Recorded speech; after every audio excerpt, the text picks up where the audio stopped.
கடவுள் எனக்கு ஒன்றுமே செய்யலைங்க. நானும் எவ்வளவோ பரிகாரம்லாம் செஞ்சுட்டேன், கோவிலுக்கெல்லாம் போயிட்டேன். ஆனால் நான் கேட்குறது எதுவுமே பலிக்க மாட்டேங்குது. ஒரு சில நேரங்களில் கடவுள் இருக்காரா அப்படிங்கிற எண்ணங்களே நமக்கு வருது.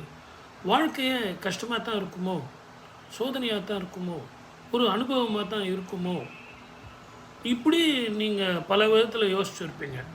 இதெல்லாம் சரியா? உங்கள் தவறுகள் நல்லா யோசனை பண்ணி பாருங்கள். அந்த தவறுகளுக்கு நீங்கள் முடிவு எடுக்கிறீங்க.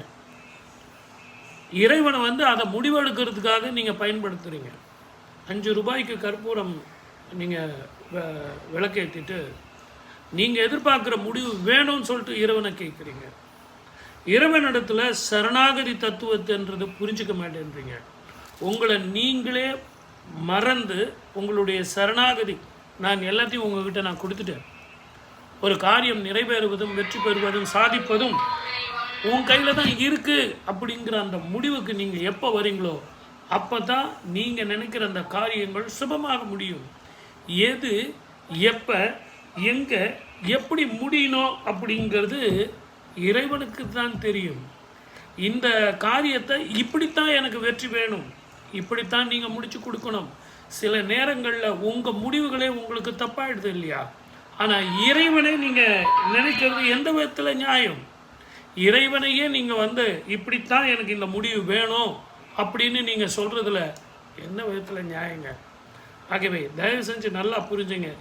இறைவன் இல்லை, இறைவன் செய்வது இல்லை அப்படின்னு நீங்கள் நினைக்கிறத விட உங்கள் முடிவும் உங்களது சரணாகதி தத்துவமும் நீங்கள் புரிஞ்சுக்கிட்டு இறைவனிடத்தில் ஒப்படைச்சிங்கன்னா உங்களுக்கு எது தேவையோ, எப்போ தேவையோ, எது தேவையோ அதை உங்களுக்கு இறைவன் கொடுப்பான்.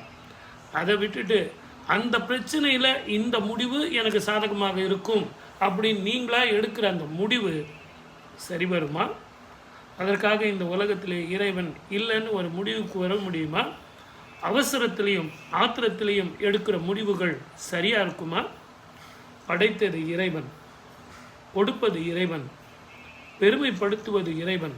இறைவனுக்கு தெரியும். அழுத பிள்ளைக்கு பால் அளிக்கவும் இறைவனுக்கு தெரியும்.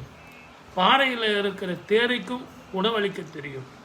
எல்லாத்தை விட வாயில்லா ஜீவன்களாகிய உயிரினங்களுக்கும் தாவரங்களுக்கும் கூட எப்படி எல்லாம் ஸ்டார்ச் தயாரிக்கணும், உணவு வேணும் அப்படின்னு முடிவு பண்ணக்கூடிய திறமையை அவங்களுக்கு கொடுத்துருக்காங்களா?